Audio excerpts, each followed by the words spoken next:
What is up, everybody? Welcome to another episode of Limited Resources. This episode number 648.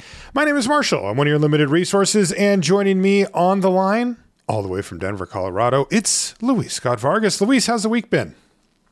Oh, it's been pretty good. Pretty good. Have Santi, our son, is kind of sick at home this week, so that just means I got a lot of drafts in. So, oh, that's good, because we're going to be talking about. We used to call this the initial impression show. Now we call it the pre-sunset show. That's honestly what it feels like in this world of like drafts on demand on Arena that are super fast, but also like 17 lands contributes to this. The fact that just there's more people enjoying draft, which is awesome. People streaming draft, all that.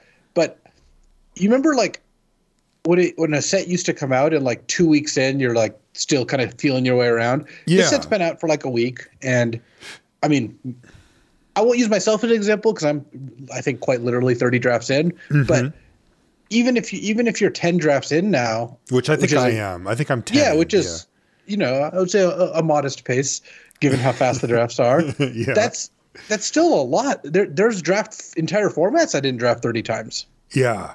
It's crazy. And you can just bang them out so fast on Arena. It's a really great time to be a limited player. No doubt about it. But there are some artifacts of this that are just like, it does make it feel like the set. I'm kind of over it. It's like, yeah, I've been there, done that. What's next? And we've got months with it. Thankfully, the set looks like it has some potential to correct, and it's going to need to. And we're going to talk about that today on our format overview show here for Streets of New Capenna. Before we do, let's talk about our sponsors. First up, Channel Fireball. Make sure you check them out for all of your Streets of New Capenna needs. If you want to order it up, you're good to go over on channelfireball.com. They've got the marketplace where you can find singles and everything like that from a broad variety of vendors. That lets you get access to a lot of stock, right? It's like, you can look at rarity. You can look at shipping speed. You can look at what's it called? Condition. Price, of course, is the number one. And then you can kind of pick accordingly from that, where instead of from one store, well, it's actually from a whole bunch of stores. So make sure you check them out, channelfireball.com. If you do end up buying something, there's an affiliate code link that you can put in the checkout. You just have to type the 2 letters, LR, and that lets them know that we sent you over, and it helps out the show, and we do appreciate it. Show's also brought to you by FTX. That's the place to buy, sell, and manage your digital assets. If you're looking for a safe, regulated place to do that here in the U.S., it's ftx.us. If you live outside of the U.S., you can still visit FTX. In fact, you actually get more options there, and that's ftx.com. for residents that live outside the United States. And look, this is a place to go if you're looking to dip your toe into this pool. It's a changing world. Everything is moving and shaking quite a bit in this space. And if you want to get in on it, FTX is the place to go to do so once you're ready. Now, I'll remind you that it is an investment. And so if you're going to make an investment, it's going to carry risk, and you want to make sure that you consult an investment professional before doing investing of any kind.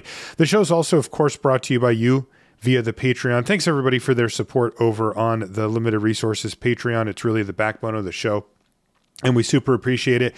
One of the things that you get access to if you are a patron of any level, by the way, is the Patreon Question of the Week thread. We got a question here from Brian who says, can you please offer some advice on playing into and or around combat tricks? There are times when my opponent will attack with all their mana up and it feels like they have it. But if I don't have any way to deal with it, I'm not sure if I should take the damage or just walk into the trick to get it out of their hand. Thanks so much. Appreciate all you do on the show. Thanks, Brian, for the question. And it's certainly relevant for the format as well. There's a lot of playable combat tricks in this set, and they do see a decent amount of play as well. How do you want to start that one? I mean, this is a kind of a half show topic, that Brian brings up here. But if we wanted to give the question of the week version, what would it look like, Luis? All right. Well, there's this obviously, there's like you said, you can do a deep dive on this and it would be a pretty good show, but especially, for Marshall standards. But I would say there's some good heuristics. For me, early in the game, I almost all just block, right? Because most of the time, you're fine trading your creature for their combat trick, and especially if you're not in a position to be able to change that. So one example of where I wouldn't block is if I had a cheap interactive spell in my hand, and I think, okay, I don't block here, but next turn, if they try it again and I have mana up, I can blow them out with, 2 mana bounce or something along those lines. Also, of course, if your creature is too good to trade for a combat trick, you cast, something quite strong and they attack into it, you're not necessarily going to want to block. It's actually a good reason why you should bluff when your opponent plays a really good creature, because most of the time they won't want to block with it. Mm-hmm. And if you're fine racing, you can not block. But a lot of times the combat tricks, people feel, and the level 1, once people realize they can play around combat tricks, their first instinct is, I need to play around it all the time. I need to not get blown out, as if you trading your creature for their combat trick is like some kind of disaster. It's really not. You're still just generally getting a 1-for-1. Obviously, things, like, suit up and anything that cantrips is going to be not a 1-for-1. It's going to be a 2-for-1 in their favor, but you still can't do that much about it. And at least at 3 mana, you trade for their turn. Mm-hmm. So the short answer is most of the time, if I think they have a combat trick, I'll often block. And if I don't block, I'll kind of file it away as like, okay, they probably have a trick, especially if they make an attack that obviously represents one, a 2/2 into a 3/3. Yeah. The two other things I'd bring up about it are, I like how you broke down if you do block and they have it. Like, that does have, for whatever reason, a psychological effect of feeling like it's a blowout. But it often ends up being better for you. A good example would be if you each play, let's say, creatures that are equal in some way, right? In fact, let's just say it's the same creature. And so you play yours out, or they play theirs out, then you play yours on turn 2 and you say go. And they go land, attack you with my creature. And you say, okay, I'm going to block. So you block, and then they play their combat trick. So you lose your creature, they lose their combat trick. As far as cards go, you're even. But now the mana that they spent on that combat trick cannot be spent to further develop their board. Okay? So they oftentimes just have to be like, even if you play in real life, you'll see them look down at their hand and be like, go, right? Because they're like, well, I can't do anything else. I use my mana on this combat trick. Now you get to play your third land and play a 3-drop, right? So now you're actually ahead on board. And even though it felt like a tempo swing in the wrong direction, it can actually swing right back in your direction because they've used up very valuable mana at a critical development point in the game. So that's one thing. The other thing I wanted to add was the game theory / psychological elements that can come into play in certain situations, particularly when your opponent has a free roll attack, where they can just attack into you with no punishment whatsoever. Those are times also where I'm more likely to block, right? Even if you think your opponent might have it, if they're sort of forced to just free roll attack into you where there's no downside really for them to just turn their creature sideways, you should be more likely to want to block because they're going to do that such a high percentage of the time where they look at the scenario and they go, well, there's no downside for me to attack. I will attack. It sort of forces you into a situation where you have to assume that they're just free rolling it, unless, of course, the creature you have is just something that you can't do without, or you have 50 life or 40 life or 35 life and it's hitting you for 2. And it's just like, it isn't worth literally any risk whatsoever. But I am more like, the more free rolly it is for my opponent to attack, the more likely I am to block as well. Okay. Let's do a crack a pack, Luis. I don't have any actual packs, so and Jeff isn't here for this show. Producer Jeff, we got a little bit of a late start today. It's like, what is it, like 3 a.m. for him or something? So, yeah, I mean, Jeff very reasonably decided not to stay up till 3 a.m. to listen to us. So yeah, it was the act of a coward, obviously, but you know, he did what he had to do. All right, so let's take a look at our pack here. First card out is Rox Pummeler. That's the 5 and a green 6/3 that has a shield counter on it and has trample as long as it has a shield counter on it. Thing hits hard. It's a real pain. And shield counters are great. You know, I mentioned on the set review that I had done the pre-release and they felt roughly equivalent to a card. Like it was just hard to get around them without spending a card. And that's how they've played out for the drafts I've done too. They're a real pain. Yeah, and the better the card is, the more the shield counter is worth, right? A shield counter on Rox Pummeler is worth almost a full card because this thing hits hard. Yes. I've liked the card. It's fairly replaceable in the sense that there's a lot of other cards that cost 5 and 6 mana that you're pretty happy with. But this is a solid card. I often play it. Same. Obscura Initiate. This is the 2 and a blue 2/2 flyer. You can pay 1 and a white or 1 and a black to give it lifelink until end of turn. I haven't been playing much Obscura Initiate. Have you? It's fine if you need a curve filler. It's okay. Filler. Not something I'm excited about, but it is a playable card. Masked Bandits. So this is the first time that we're seeing this cycle of these mana land augmenting cards. This is the 3 black, red, green, 5/5 Vigilance Menace that you can put onto a land for 2 and exile it, and then the land can tap for black, green, or red. Well, this is actually one of the lower of it, but they've all been good. Yeah, but if you end up in the Riveteers, then you something has gone awry. It's not a good family to play. I have actually not drafted Riveteers yet. Yeah, I've like I said, I'm 10 or 11 drafts in, and I haven't actually just been Riveteers. But this cycle, I'm a huge fan of. It's worked out really well.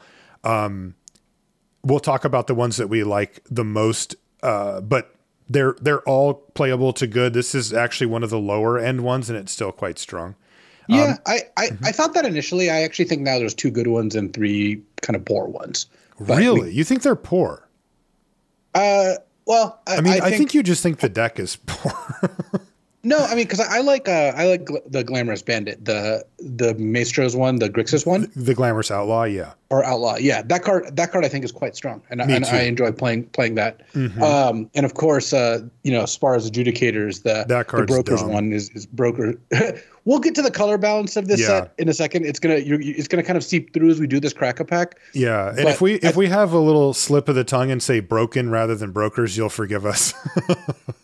But when I look at Masked Bandits and Rakish Revelers and the 4/4 flyer, the 4/4 flyer, I just don't think you should end up in decks that cast those cards. So the Serif itself is of course a 7-mana card, which is a big step down from 5 and 6. That's right. That is a huge difference as well.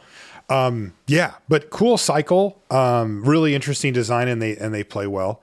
Majestic Metamorphosis is next. This is the 2 and a blue instant that makes your creature a 4/4 angel artifact creature with flying, and you also draw a card. I mean, we liken this to what's it called from the last set, and it's similar enough. People play it. Yeah, I mean, it's a good card. It's a little worse than Suit Up because people aren't as obliged to block than in the Ninja format, but it's still definitely a fine card. By the way, it's really nice. I can't tell you how many times somebody attacks with some stupid 2/2 black creature or whatever, and I'm like, I just take it. Like, I can't get blown out here. It's fine. Halo Scarab is next. That's the 2-mana artifact creature.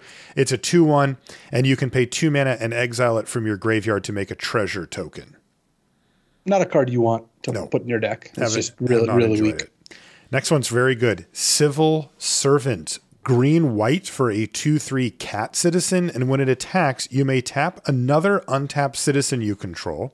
And if you do, this thing gets +1/+0 and lifelink until end of turn. Becomes a 3/3 lifelinker.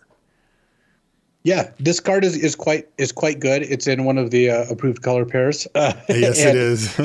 One of the features about this format, or one of the quirks of this format, is that there's tons of powerful 3 and 4 mana cards, and 2-drops are at a premium. So even the kind of weak ones, Halo Scarab's too weak. Halo Scarab is like a step below even what you want to play. Yeah. Mm-hmm. But even the kind of weakish 2-drops are still really, really strong. Yeah, that makes me think of the what is it called, Farmer or whatever, the one in a green when it attacks untap a land or creature or whatever.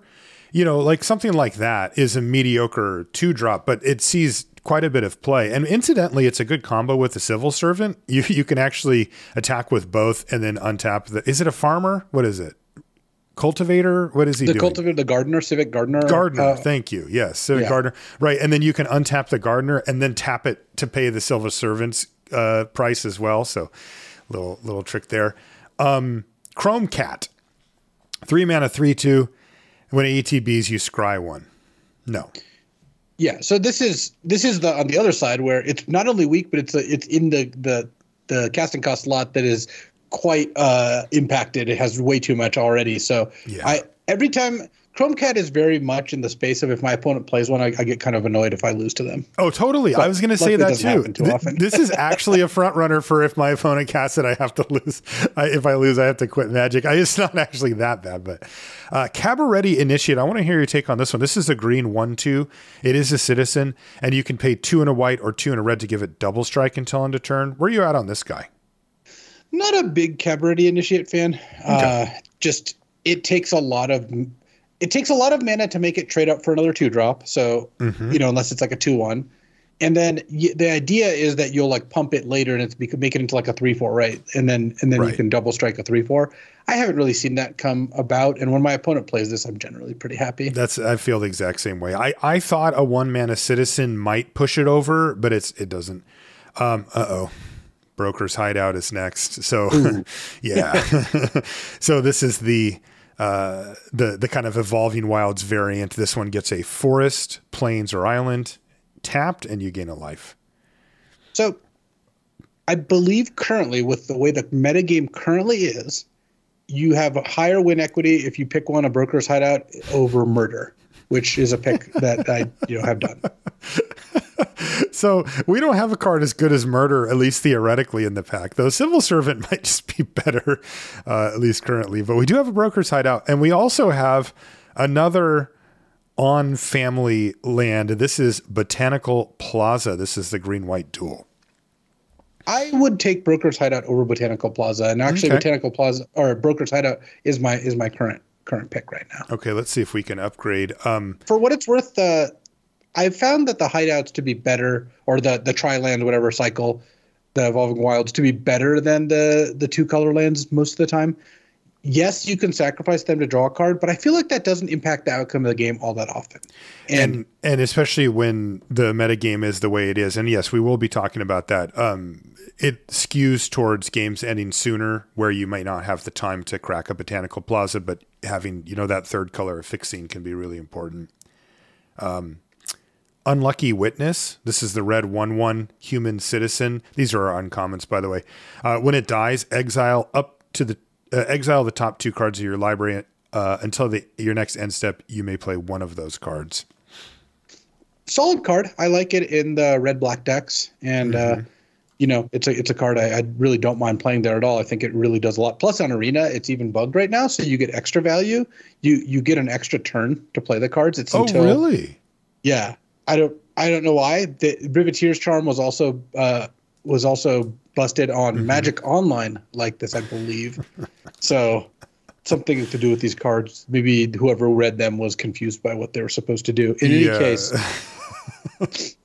case, Unlucky Witness is good, but not as good as Broker's Hideout. Wing Shield Agent. This is the 2 and a blue 2/3 human soldier with a shield counter, and whenever it attacks, up to one other target creature gains flying until end of turn. This card's actually impressed me less than I thought it would. Me too. It's fine. I mean, it's a 3-mana 2/3 with a shield counter. And yes, if you're, the person who's attacking, it can be pretty dangerous. You can give random adjudicators flying. You get their 4/4 flying in there. But for some reason, the card has never popped. And so I thought it would be like a kind of close to like a premium card, a B-level card. And it's played more like a C+. Yeah, it really does play more like a 3-mana 2/3 with a shield counter on it than anything else, which is fine.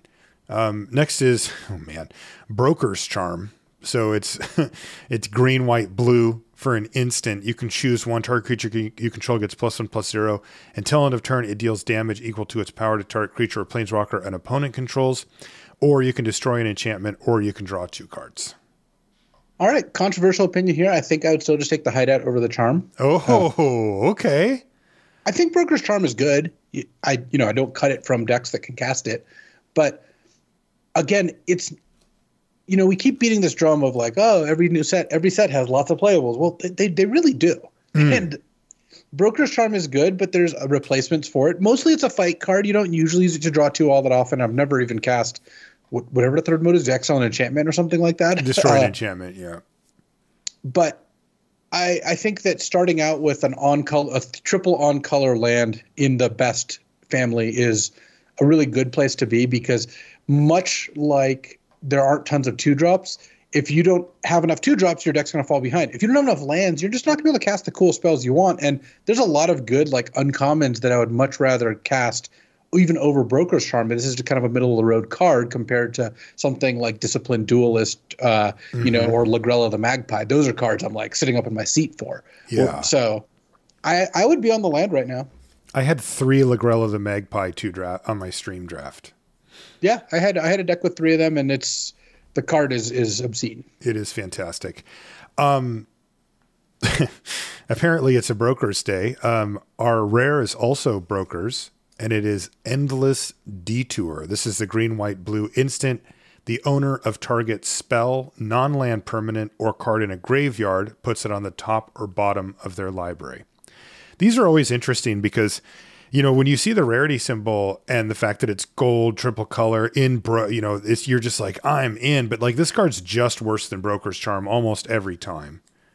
Yeah, I would still take the land over both of those cards, and I would take Broker's Charm over Endless Detour. Yeah, I think I would take Broker's Charm out of the pack, but you're convincing me. One of the strengths of Brokers is its depth, right? And if that's the case, being able to just cast the spells, especially, until other people kind of catch on is going to be the name of the game. Let's do one more crack-a-pack here. Sounds good. Before we move on to our discussion. Okay, first card out of our next pack is Shattered Serif. So this is the card that we mentioned before. It's 4 white, blue, black for a 4/4 flying Angel Rouge. And when it ETBs, you gain 3 life, and you can do the whole pay 2 mana to exile it and make one of your lands tap for blue, black, or white. I don't like this card. It's fine when you cast it, and this cycle does help you cast your spells, but on turn 2, I don't really want to be doing this. I want to be, playing a 2-drop. Mm-hmm. At 7 mana, though, especially in a family that's got Connive, it's especially brutal. It's some kind of sick joke that they put the 7-drop in the trio of colors that does the most looting, and looting really pays you off for stopping at 5 lands and not needing extras, and you can discard them. So yes, yeah, not into the Shattered Serif. Yeah, it hasn't really held up. Sewer Crocodile. Speaking of not really holding up, 5 and a blue for a 4/6 Crocodile. And you can pay some amount of mana to give it unblockable. I have found this card to be awful. I ran the Croc once and it delivered. Oh yeah, it was in a Maestro's all removal deck, and I just needed a finisher. But so you needed something that costs 6 mana or more to end the game. Yeah, and it was an especially bad finisher compared to the other options. But yes, it doesn't go. Rakish Revelers. So these are the cards that we talked about for the last pack. This is the 2 white, green, red 5/3 when it ETBs. You get a 1/1 citizen, and again you can pay 2 and exile it to make one of your lands tap for one of its 3 colors. But again, these are the ones that we were talking about to be on the lower end of the spectrum. Yeah, I don't really want to be in this color combination, and that really colors my view of the card. Racer's Ring. This is the red-green dual land. No, I'm really not interested in red-green dual land. In fact, I think that Riveteers and Cabarretti are the 2 families I've drafted the least, and I think I will go a long way to avoid starting in red-green. I think starting in red-green is actually the worst thing you can possibly do in the format, so I'm definitely not first picking a red-green land. Make Disappear. This is the 1 and a blue instant. It counters target spell unless its controller pays 2 and it has casualty 1. It's kind of interesting because I've more or less shied away from this card. I consider it mediocre. But I was taking a look at the 17 lands win rates just to kind of see what was up. And this one's actually a little higher than I would have thought. So, right now it's top 6 common in the format. Yeah, well, not to make this a Circovitz episode, but win rates in color combinations that are winning, it pushes up the win rates of all the cards in those combinations. Mm-hmm. That said, I've been really impressed with Make Disappear. Okay. The reason I've liked it so much is the lack of 2-drops means this functions as a 2-drop. If you play your second land and pass the turn, on the play, hopefully to counter their 2-drop, but even on the draw, counter their 3-drop, it's like you had a 2-drop. And sometimes your 2-drop trades up. It trades for a 3-drop. That's even better. Yeah. Also, go ahead. There's a lot of decent expensive cards, like the cycle of, Exile Fixers. You often know when they're coming. You're like, oh, they've got, the Glamorous Outlaw. that's probably going to come down on turn 6. It usually does. So it's pretty easy to leave up Make Disappear for that. And then the casualty part, it's not something you're like thrilled to do, but it still can definitely win you the game to just like, all right, I'm going to counter your 5 mana spell when you're on 7 mana because your spell's really good and I need to counter it. Yeah. It's interesting because that sort of the mana fixer thing that they cost, 5, 6 or 7 mana. It's just like, I've been a lot more likely to main deck, Disdainful Stroke for that reason, and Make Disappear slots in similarly, right? Like it's very many people very often have those expensive cards, and you even can see them coming in and play around to make sure that your Make Disappear gets its value. I could see it being better. It's on the rise for me for sure. Kill Shot is 2 and a white instant, and it destroys an attacking creature. Not been impressed with this one. Yeah, I haven't been that impressed with Kill Shot either. Jackhammer, 1 and a red, artifact equipment. Equipped creature gets +2/+0, and the equip cost is 2. Absolutely not. I have never even come remotely close to playing that card. What about By Your Silence? So 4 and a white sorcery, exile target non-land permanent. Its controller gets a treasure. I think it's quite bad. You don't play it? I just don't play it. Yeah. Okay. It's just too costly in every sense of the word, really. Yes. Backstreet Bruiser, 1 and a blue for a 3/3 with Defender. And if there's 2 or more counters among creatures you control, it loses Defender. This one I think is actually all right. It's not a card I'm excited about. Obviously, you're not going to first pick it. But especially in like a more like blue-white flyers-based deck, whether that's Obscura or Brokers, or kind of like a blue-black controlling deck, whether that's Obscura or Maestros, I've been fine playing the Backstreet Boys here and just shutting off your opponent's attacks. And sometimes every now and then it can attack itself. People also forget that it at some point can attack. It doesn't come up very often, which is probably why they forget. But it does. You can get people with it. Uncommons. First one is Security Rox. This is the 2 green red 5/4. You can pay just green red. If you can pay it in treasures to get this thing on the battlefield. No, see, there's a really big problem with this card, and it's that it costs red and green mana to cast. So it's really not advisable to put this card in your deck. Rob, you think I'm joking, but I've got a breakdown of drafts coming for you right after this pack. Oh, no. Okay. Rob the Archives. This is 1 and a red for a sorcery with casualty 1. Exile the top 2 cards of your library. You may play those cards this turn. So I don't play the card that often, but when I do play it, it's been actually solid. Where you want it is in a red-black deck that ideally has 1 or 2 threatens and just a lot of cheap sack fodder where, like, if you can get into a situation where you cast this, sacking a Corrupt Court Official as, like, the last card in your hand, you're going to be like, wow, this is good.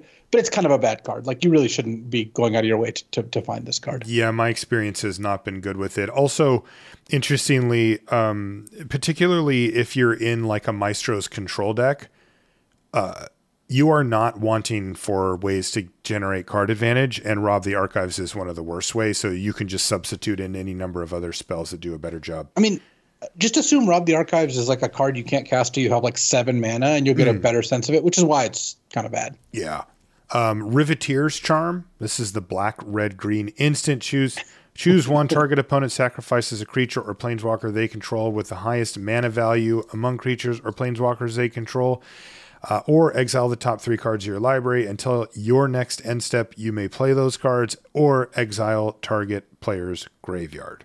Now you see, Marshall, the problem with this card. Yes, the colors. Next is Metropolis Angel. This is 2 blue-white for a 3/1 flyer, and whenever you attack with 1 or more creatures with counters on them, draw a card. Make sure you don't remove the counters, because I always thought that's what that did. Metropolis Angel is good. Yeah. I'm pretty happy with it. It can frequently draw you a card, and then often it'll just trade for one of their cards. It does get hit by Nightclubber pretty bad, which is an unfortunate side effect. And, as such, it's pretty fragile. If you can draft a deck where you're in your ideal scenario, you cast this and immediately draw a card off it, then you're obviously free rolling at that point. But yeah, I'd be happy to start Metropolis Angel. Blue-white is by far my favorite color pair to start with. So that's certainly out of this pack, right? I mean, goodness sakes, we don't really have anything of note. Our rare Devilish Valet. So this is the 2 in a red 1/3 trample haste devil warrior, and it has Alliance, double Devilish Valet's power until end of turn. This card is both quite bad at winning games and good at generating stories. So yeah, in fact, I have a story. Oh, fire away. So I feel kind of bad because I didn't really put it together at the time, but my opponent had Devilish Valet as well as Rabble Rousing. Sure. And I was way behind in the game. Like, you would have already conceded. And so the game was going to end just to the Rabble Rousing trick counter guys, because they had generated like 14 of them or whatever it was. And so then they play Devilish Valet and get in with everything. And I had, run out of town. And so I just ran it. I just put this stupid thing on the top and then conceded. But then I got a lot of comments on that because they were like, dude, it was going to be whatever, 14 doubles. It was going to be in the millions, and people just wanted to see what would have happened or let my opponent have their fun or whatever. And honestly, I'll be honest, if I would have noticed, I would have. I just didn't. I was like, yeah, I'm dead, whatever, so I scooped. Classic fun rooting Marshall. Yeah, I would take the Metropolis Angel here. Yeah. I think that's the pick. I should mention this too. I should have mentioned it before, but I am trying kind of an experiment, I guess you could say. I'm putting up all my drafts. Not literally everyone, like I streamed a little bit and whatever, but basically all my drafts on YouTube. So on the Limited Resources YouTube channel, you can find, I think, 7 or 8 of my drafts in chronological order. So you can kind of see what I've been drafting and messing around with and doing well with and doing not so well with. I don't know. I was talking to Kenji and he was saying he puts up his drafts on his YouTube channel. And I was like, he's like, you should try it. I was like, yeah, maybe I will. And so I decided with this set that I would just put them all up and, let the journey speak for itself. So if you want to check that out, you can go to lrcast.com and there's a link there, or you can just go to YouTube and look for Limited Resources and all the drafts are there. Okay. I too have been doing a kind of an experiment, and that is actually stopping being lazy and just having 17 lands running while I'm drafting. So I actually put a link here that's going to be in the show note. You can see my user account. So I got some stats for you. These are all my personal stats. Okay. To kind of highlight this. And one thing to note is both Marshall and I, and we talked about this before the show, tend not to look at 17 lands until we are a bunch of drafts in. And I didn't look at the card, the card analytics until I was 15 drafts in, because I just want to figure out what I feel about things and see how that lines up with the data. Because if they align, great. And if they don't, also, that's interesting too. So of the 26 drafts I've done that are recorded on 17 lands, I think I did 1 or 2 that I just hadn't turned it on. But of the 26 here, I drafted Riveteers 0 times. I drafted Cabarretti twice. I drafted Obscura 4 times. I drafted Maestros 7 times. And I drafted Brokers 13 times. So 15%, 50% of my drafts were Brokers. And if you count Obscura in there as blue-white base, that's 17 of the 26 were blue-white. And then there's 2 Cabarretti drafts and then 7 Maestros drafts, Maestros being the other combination I do kind of like. That is incredible. I think this is one of the least color balanced formats that I can remember, which is – this set's weird. So we came into it and you're like, okay, it's a 3-color set. There's an ample fixing. There actually is. Yep. There's this cycle of creatures that exile that give you fixing plus a late game play. You don't have to choose between them. You get both, right? It's not like you land cycled. You color fixed, and then you get this sweet 5 to 7 mana card. There's charms. There's a bunch of multicolor uncommons and stuff. And I broke these down by family here, but the reality is I would say most of my drafts aim to be 2 colors with a splash. And not straight up 3. Sometimes you get enough lands and incentives that you're all right, I guess I kind of am 3 colors. But in an ideal world, when I say Brokers, you're blue-white or green-white splashing the other color. I think I've just tended to end up in blue-white splash green a lot more than green-white splash blue, but you could do either way. because this format has some other stuff going on, which is it's actually really fast, like quite fast, where if you don't have a 2-drop, you can often just get behind. And yes, when you play Maestros, you can kind of get into these grindy scenarios. Obscura does this sometimes too, where you're like, you know, in an ideal world, you're like, my 2-drop trades for yours, my 3-drop trades for yours. We start like, you know, scrapping it out, and then I win with the Glamorous Outlaw scrying me into action and kind of curve topping, or you know, if you're really lucky, an Arcane Bombardment or something. But for the most part, the games have been pretty tempo oriented. We're going to talk about Arcane Bombardment, by the way. Oh yeah, you're not just slipping that one by. Oh, I have a pretty nice trophy Arcane Bombardment deck here. If you in that handy link I provided. I am looking at the link right now. So basically, the format's fast. Playing 2 colors means that you're going to stumble less because you're not going to spend time, fixing your mana. And then, as much as that cycle of exile fixers looked good, the reason I like the Brokers one is because it costs 5 mana, and you hopefully don't actually exile it on turn 2, because if you're doing that and you're not playing a 2-drop, you're in trouble. And you have things like Make Disappear that can slot in for these, but Rafine's Informant is the second most winning comment. This is the 1 and a white 2/1 that connives. Yeah. And it's just crazy. And yes, all the Brokers cards make all the other Brokers cards have higher win percentage, because they're all good enough that together they win more, and so some of the bad ones kind of get dragged up like that. But honestly, I put a lot of the blame, as it were, here in Inspiring Overseer. 3 mana, 2/1 flying, draw card, gain a life. Like, everyone saw this card, like, wow, this card's nuts. I wonder why they printed that. And then it's nuts. And then white is the best color. The white, the white aggro decks are just better than everything else, is what it seems like. White, blue, and blue white white, green, and blue white are just absurd. And I don't really understand. Inspiring Overseer has a higher win rate than all the uncommons too. It has a higher win rate than all the uncommons. It's 2% clear if it's next, which is also a white card, Rafine's Informant. And I did a quick check. I've never seen anything like this, Luis. So Brokers, right? Once again, that formerly known as Bant, white, green, blue. I went through the top 25 commons. So currently, games in hand win rate, top 25 commons for the set. There are two that don't fit into this archetype. 2 cards.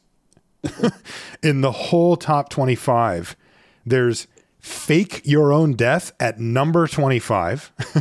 So the very last one. And then kind of in the middle ground at like maybe number 13 or so is Girder Goons in black. Yeah.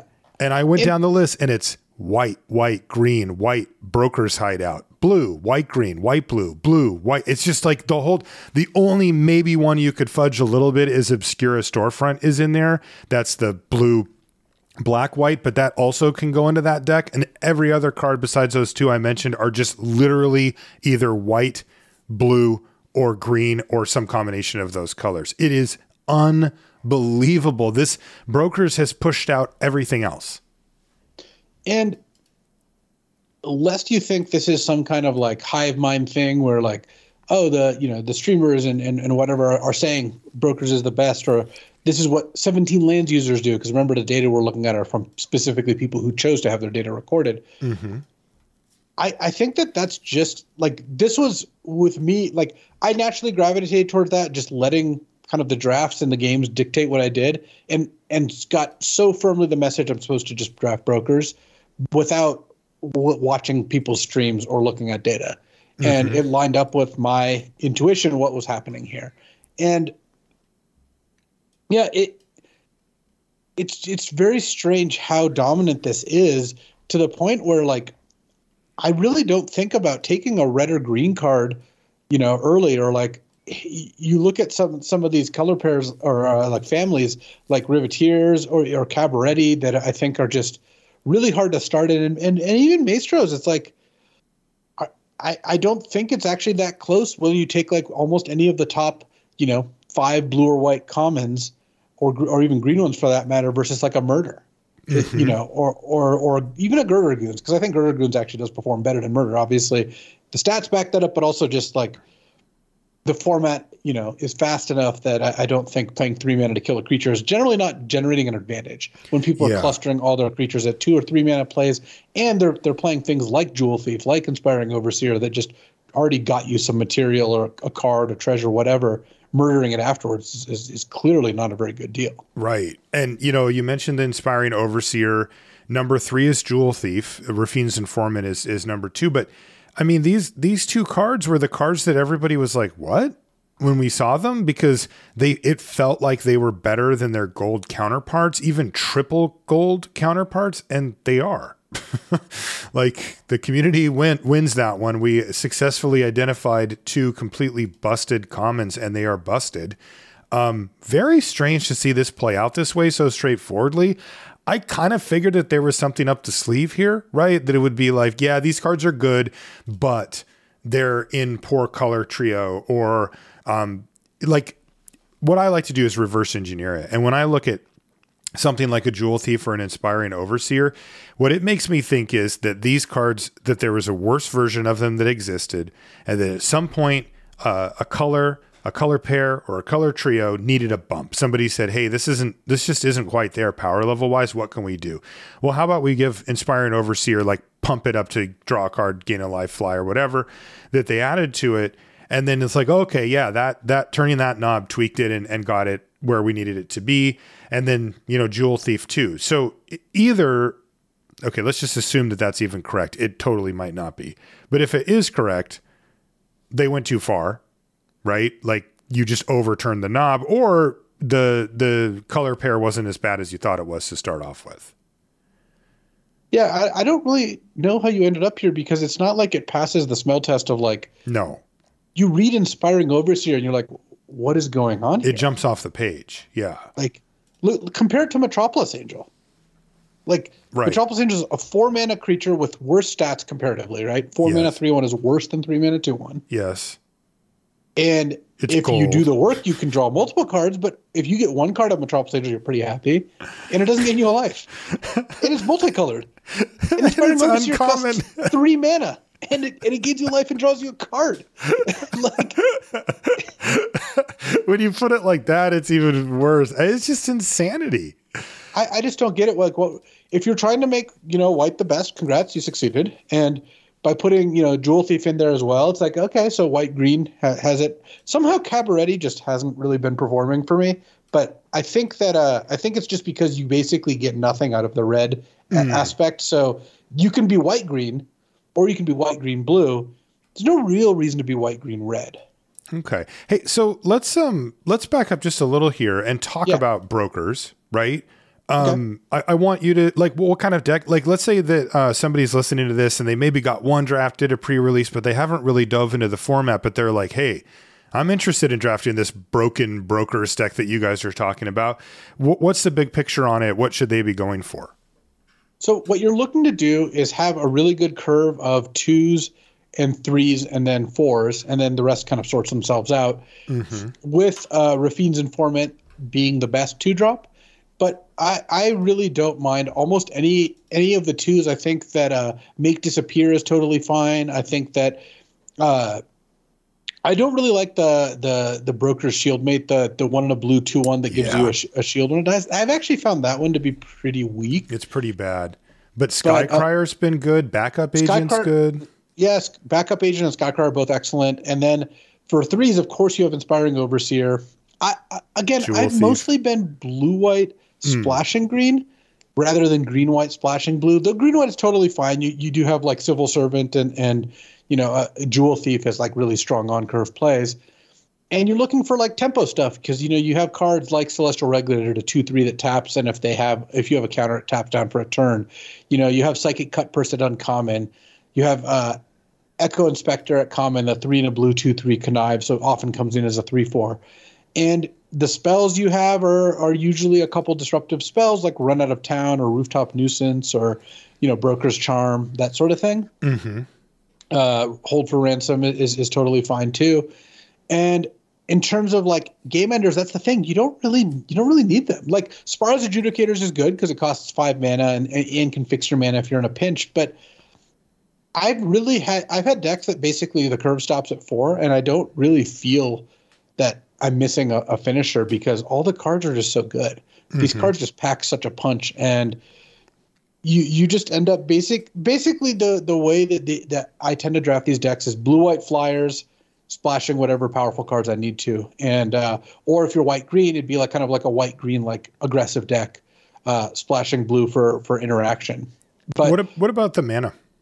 Yeah, well, that's a big key is that I really want to be blue-white or white-green, splashing the third, whether that's blue or green. Not just spread out. With white evenly. always is your main color, and so I prioritize white cards because it's really safe. White's the best color by so much, leads to all the best endings, right? If you're looking at like, oh, do I take a white card or a black card first? One of the ways to look at it is, well, if you take a white card, you can end up in Brokers, excellent. You can end up in Obscura, still fine, and you can end up in Cabarretti, not ideal, but But if you take a black card, you're looking at Maestros, fine, Obscura, fine, or Riveteers, disaster. Right. And more specifically, you should try to be 2 colors because I like having 3 to 5 lands if I can swing it, but that still doesn't mean you should just be 3 colors because there's no real reason to. What are you trying to get out of doing that? Like, right. Yes, sometimes you end up getting a bunch of powerful cards in all the colors, and you just kind of have to stretch it because you're like, wow, I really want to play these 2 Lagrellas and this Disciplined Duelist and this Broker's Charm. It's Broker's Ascendancy, and it's just like, okay. Yeah. But here's the thing: the reason that this is not a 3-color format like you would think it was, and like how previous types of formats like this ended up, is because the 2-drops are where a lot of the winners are, and you don't really get value when you have 2 drops across 3 colors because you lose a big part of it, which is being able to cast them on turn 2. I'm not really looking to sit there and play, 2 Civil Servants in my deck that is also trying to cast Fairy Vandal on turn 2. And you just have to kind of make a choice there because you don't get to just play all the colors for free. So in an ideal world, you have a 2-color base, and then your 3-color cards are cards, like Spar's Adjudicators or Broker's Charm, that if you don't draw your 3rd color until turn 4 or 5 or 6 or 7, these cards are still totally fine. You can operate on those 2 colors, and it also gives you the freedom. Like, yes, of course, on turn 1 you're supposed to play your tap land, right? Because that's the thing. All the lands in the set come to play tapped. Yes. Whether it's the rares or commons, they come into play tapped. So yes, if you can play it on turn 1, great, but sometimes you draw it on turn 2, 3, 4, and being in a position where you can go island, plains, play my 2-drop, island, play my 3-drop, turn 4, play another 3-drop, then play my tap green white land, turn 5, play Adjudicators. And now imagine if Adjudicators was a Civil Servant and you didn't draw your Botanical Sanctum until turn 2 or Botanical Garden or whatever. Now you have curve, to play not play a 2-drop on turn 2 to play your tap land to play a 2-drop on turn 3. That's a disaster. So really, I'm not like thrilled about this conclusion, by the way. This set is actually sound like it. Yeah. Not delivering kind of what I'd hoped it would. I mean, and it's fine for now, but like of course, these are the types of things. It's going to be fun. It's going to put a lot of pressure on this set to be able to rebound and to self-adjust, which we actually have seen that happen in the past, even, not that long ago in somewhat recent sets where it's like, no, it actually did have some room. Like, these sets actually settled down and that might happen here, but they've got a big problem here on week 1. I just ranked the uncommons the multicolored commons. And, of all of the ones that 17 Lands tags as in Brokers, the top 6 cards are all the Brokers cards. The only Brokers card that isn't literally from 1 to 6, everything else is spread out below it, is Brokers Initiate, which is the white 0/4 that you can pay for it's not even a gold card really. It's also not really a playable, and it's not even at the bottom. So so discounting that card, or even if you want to include it or whatever, the first, actually it's 5, 2, 3, 4, it's actually 5, not 6. The first 5 cards are all white, green, white, blue, white, blue, white, blue, green, white, green. Like there's nothing else. Like they're just all bunched at the top, and everything else is sort of mixed out in the middle.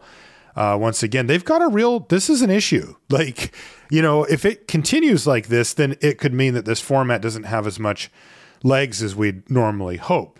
The question is, can the players find ways to bounce back? And I know that, at least for me, I've started to do that a bit already. And the way that I've done it is Maestros.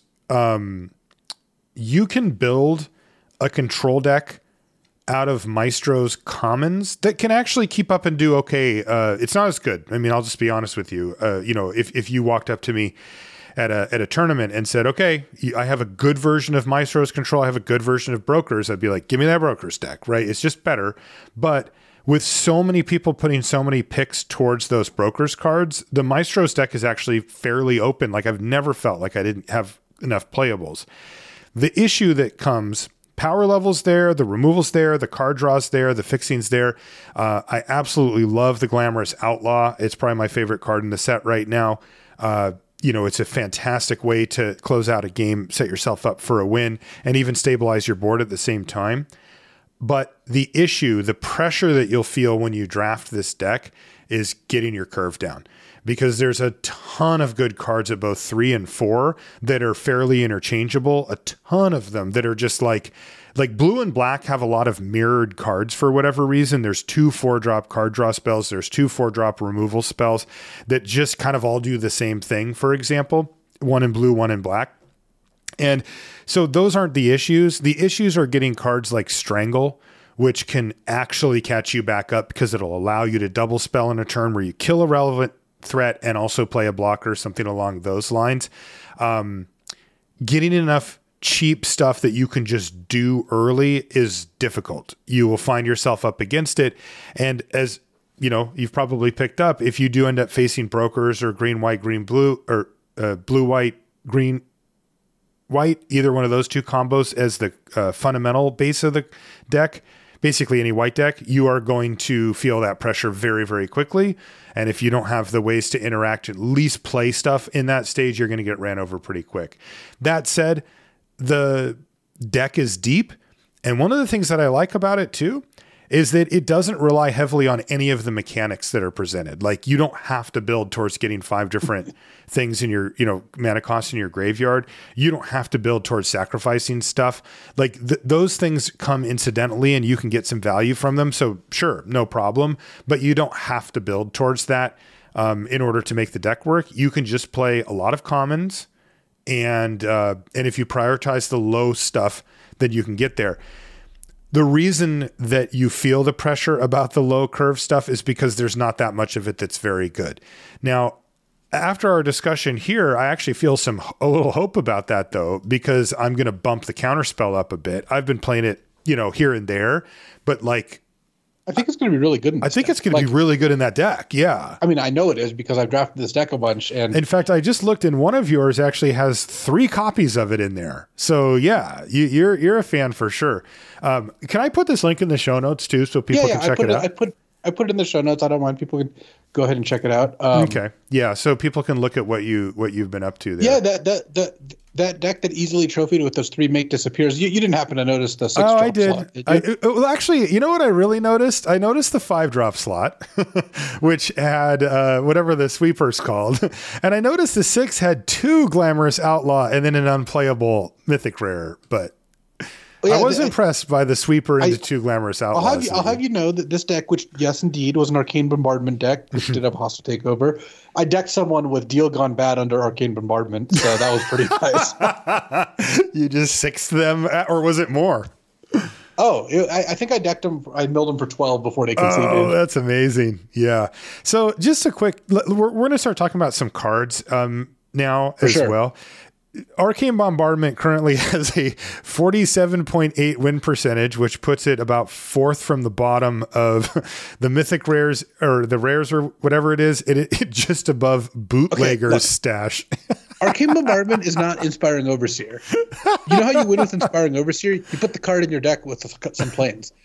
I played against someone who played 5 creatures, bad ones, and then an Arcane Bombardment on turn 6. So yes, I'm not going to say that Arcane Bombardment is going to win quite as easily as these cards, But no. You're not. This argument is not holding up at all.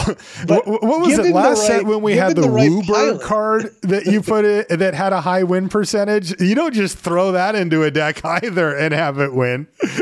Yeah, somehow that one managed to 50-something%. Like this is sub 50 for 17 lands. We'll track this over the course because if you're right, if people are just like it's a mythic, let's try it, and then it's like they're not building right, but when it is good, it actually is really good. We'll see that number climb, which it won't. All right. Can I be real for a second? Yes.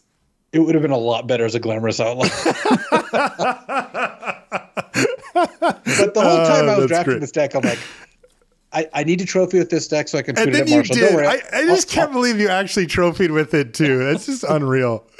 So we talked about like Rafine's Informant, Skycrier Backup Agent. So I do want to circle back on Maestro's one for 1 second here. Yeah. Mm-hmm. I think that while you can get a lot of the commons, like you said, a lot of the commons are where your interaction comes in. Mm-hmm. I do think that you need something to break the curve of like, I played a 3-drop removal, played a 4-drop removal. Like obviously Hostile Takeover is the best because that card's just absurd. But something like Strangle is a great example. I think Make Disappear helps a little bit.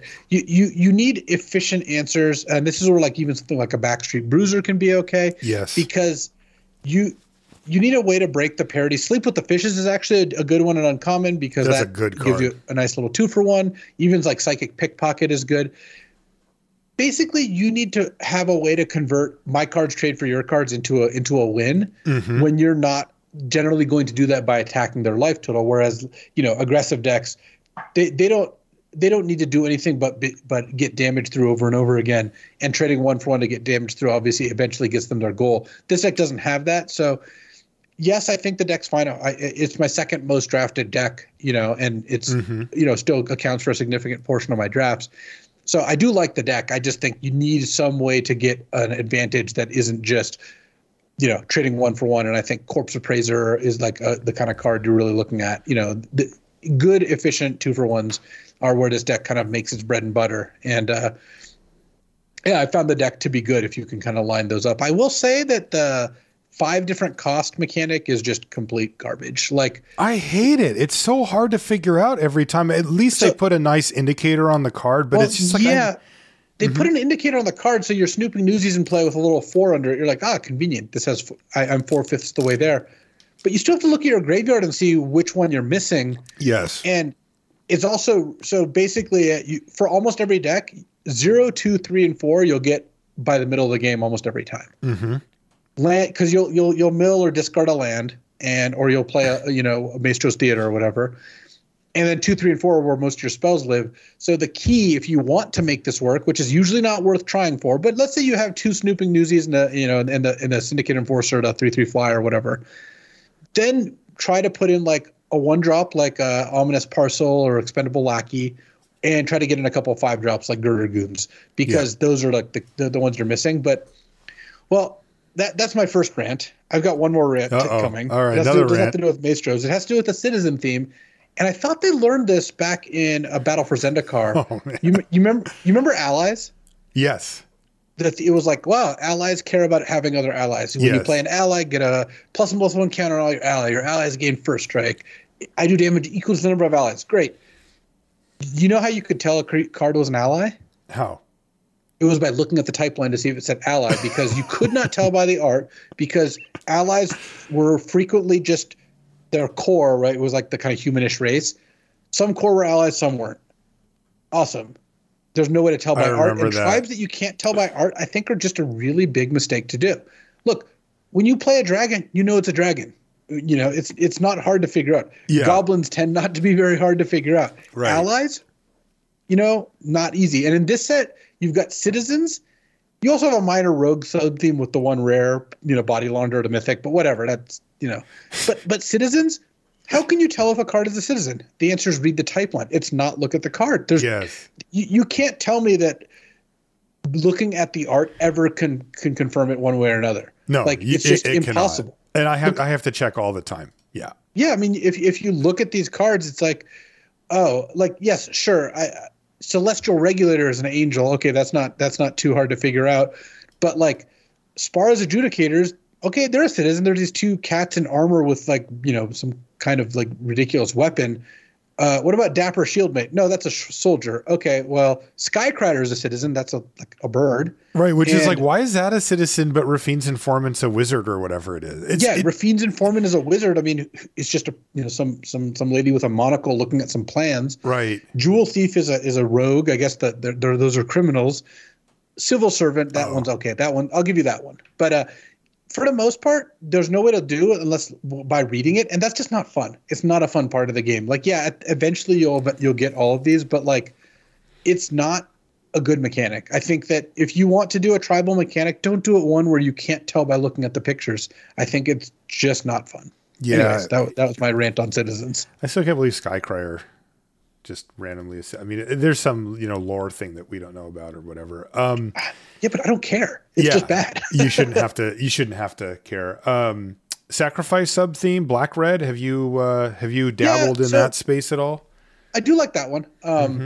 You get your body dropper, you get your involuntary employment, unlucky witness, and other sack effects, and also the fact that blitz is a strong mechanic intrinsically. So things like Forge Boss just really and body dropper really pay you off because you're just blitzing your plasma jockeys and your Girder goons and getting profit. That's another one that almost always I'm just straight up 2 colors, maybe splashing 1 or 2 cards, but generally just 2 colors. You're interested in casting your spells and kind of coming out assertively. So I think that one's totally fine. And if you end up there, I think you can be pretty happy with it. There's a bunch of decent reasons to do that. You end up with like basically a good curve and some removal spells, and your creatures kind of have synergy with each other, and that works out nicely. Yeah, some of the highest ceiling decks that I've played against have been that where I felt like we were playing a different game, but that's when they were in the only person at their table that was drafting that, and they went hard at it, like where they're picking up all the body droppers and stuff like that. It has a very, very high ceiling. Probably the most synergistic archetype that you can build, I believe, is that. Yeah, I really like when Red Black Sack is good. I find the deck fun to play. Yeah. I had a busted Brokers deck with Broker's Ascendancy and like 3 Ligrella the Magpie and all this other good stuff. And Disciplined Duelist. I just had it all, right? But I played against this Red Black deck that was just like Body Dropper, Corrupt Court Official, Strangle, Whack for 1 mana, Girder Goons, Forge Boss, and I just got run over. Yeah, it can do that. Where are you at on Gathering Throng, speaking of citizens? I like Gathering Throng. If you... The sweet spot is like 3. Like once you're at 3 or more, the card it can be quite effective. It does get dunked on pretty hard by things like Expendable Lackey and Court Official, like Court Official, because like, yes, you got more Throngs, but you traded a 3 mana card for a 1 or 2 mana card, and that's not where you want to be. And Nightclubber, of course, too. Yeah, Nightclubber is just absurd about it. Card's good. But I will say that Gathering Throng compares nicely with Embercleave, and so that's right. You can end up getting some good value off from that. Quick Draw Dagger to 3 mana flash ++1 auto equips and gives first strike to a creature when you play it, and then later it just equips for 1 mana.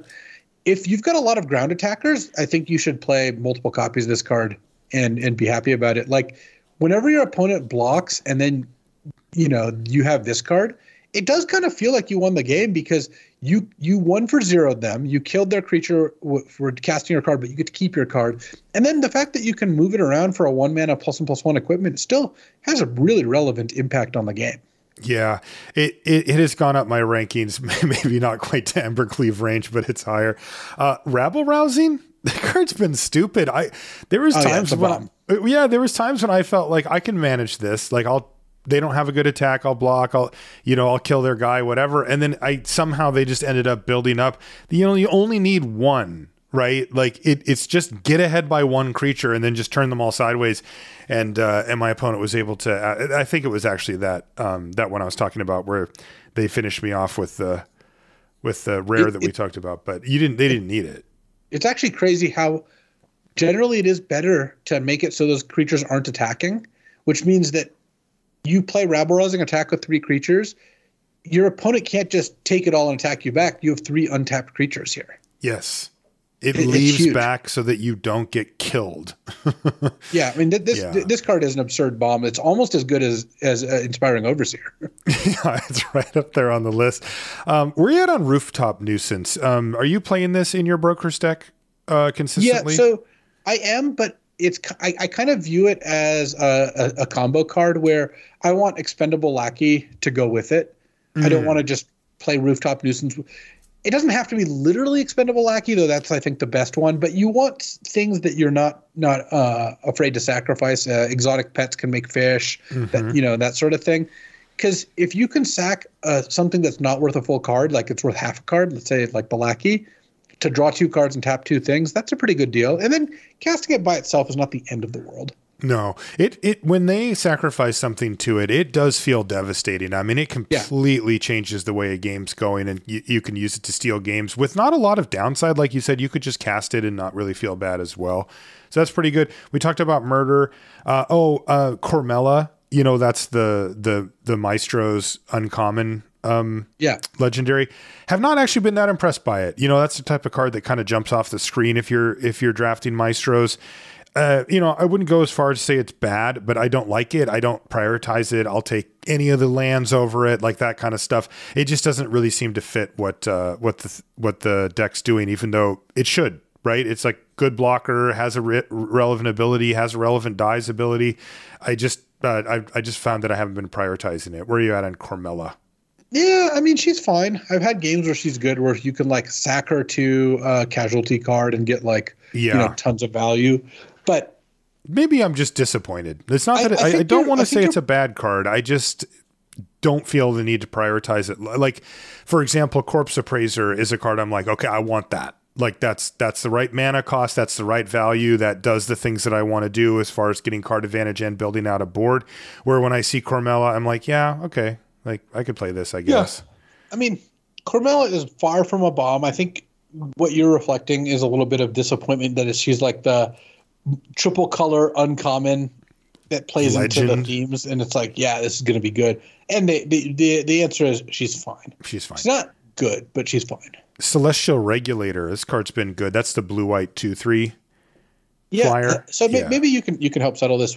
So would you rather call Celestial Regulator Warren G or Nate Dogg? You got to choose one of the two. Warren to the GZ for sure. I don't know, but Nate Dogg's the one who pulls his bacon out of the fire. Yeah, that's true. That's true. So I think I'm leaning towards Nate Dogg, but I like Celestial Regulator. Obviously, the best follow up to Rafine's Informant. You just go bam.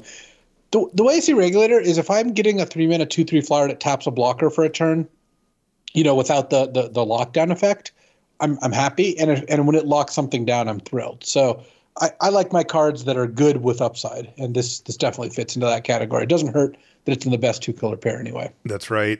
Spar's Adjudicators we talked about. Glamorous Outlaw we talked about. Oh no, Luis. Look what they did to my boy. Incriminate. Oh, yeah.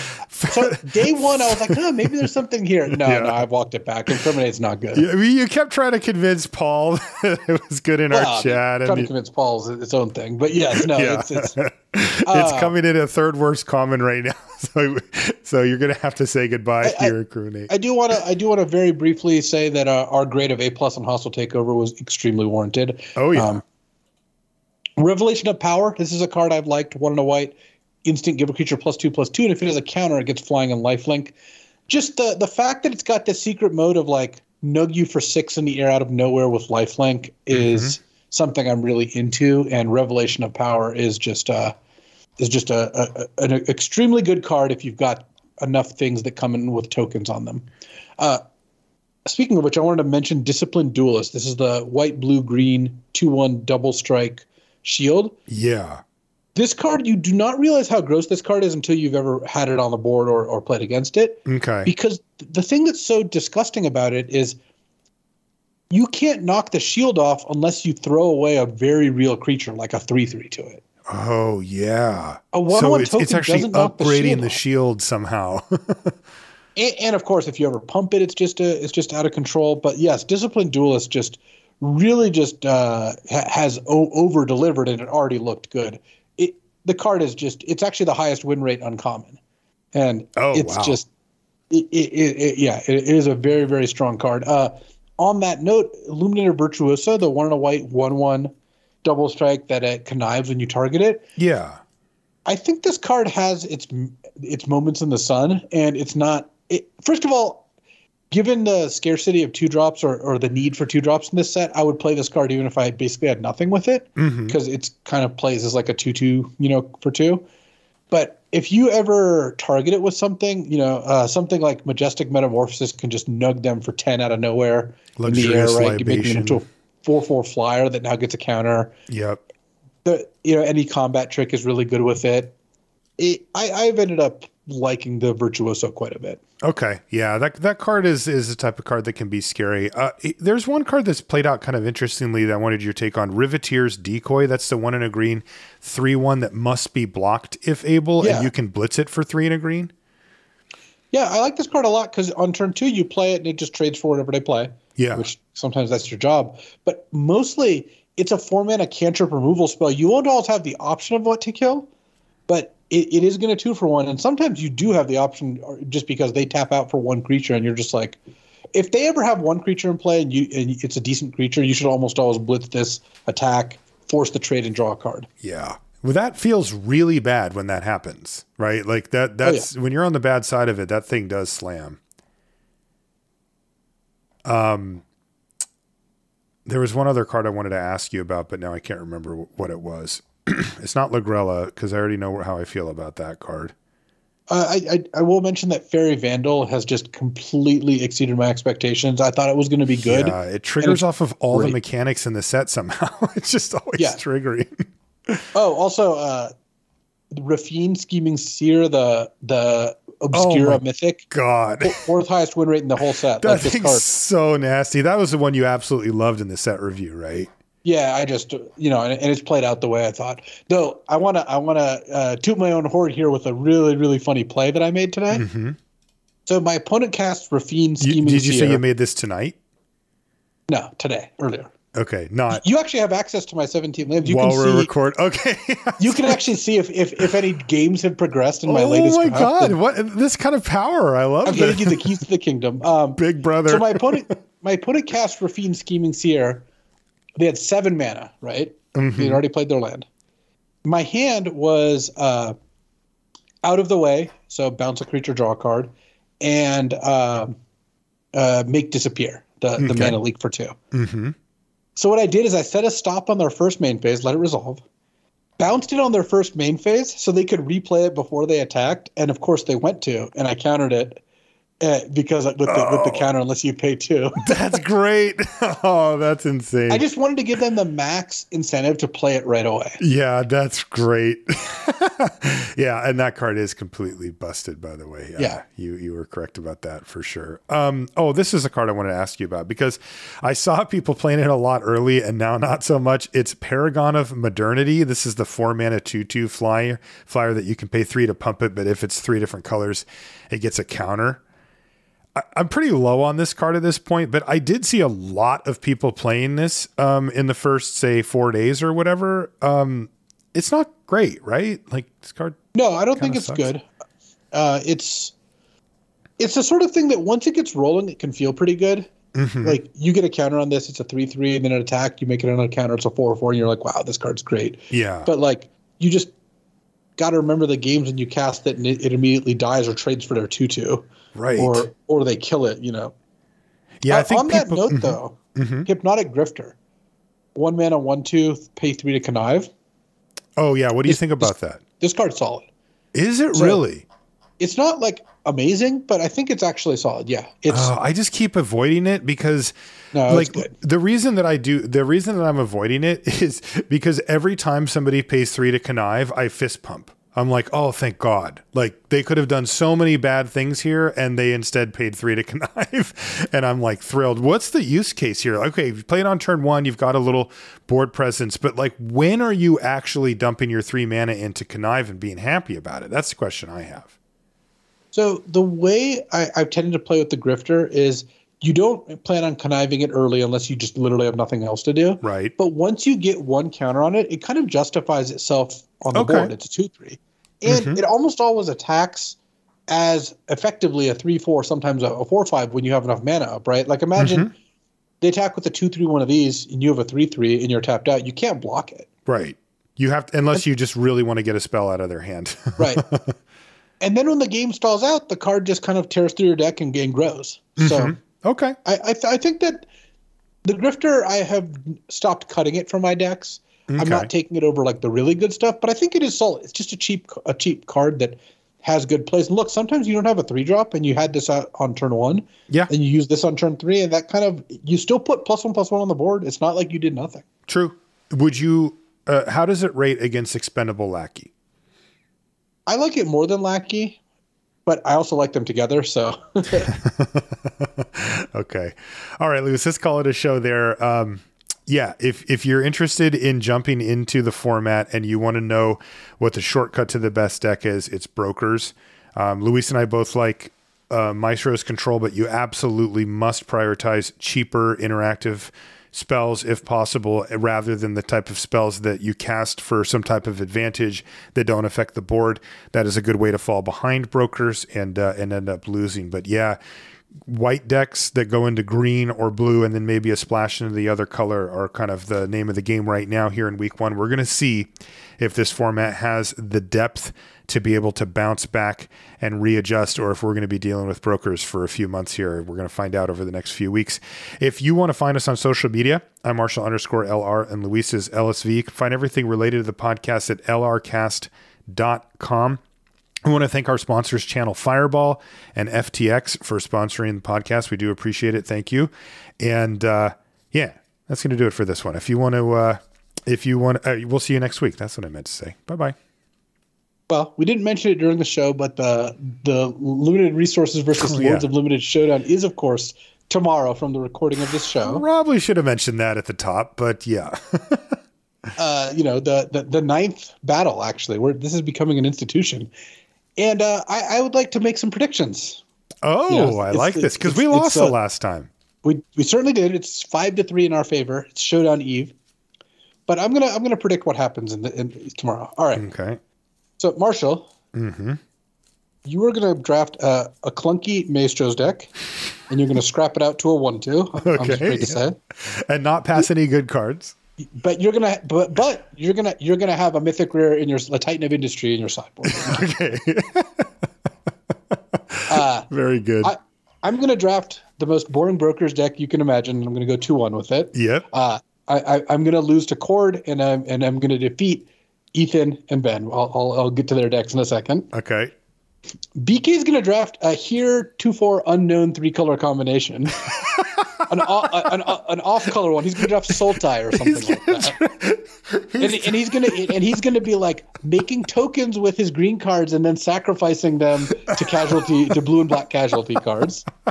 He will also go 2-1, beating Cord, beating Mr. Metronome, losing to Lord Tupperware. And that gives us the win. Well, let's just go through what the other team's gonna do. They don't get off the hook that easy. Okay. Cordo calls Alex. He is gonna draft a Brokers deck as well. Yes, a green-white base Brokers deck. He's gonna draft a green-white splash blue, and I'm gonna draft blue-white splash green. Totally. He's gonna go 2-1, defeating me and you. Yeah. Ethan, Lord Tupperware, he is gonna draft Cabarretti splash black, and he's gonna have multiple copies of Ominous Parcel in his deck. He's gonna go 1-2.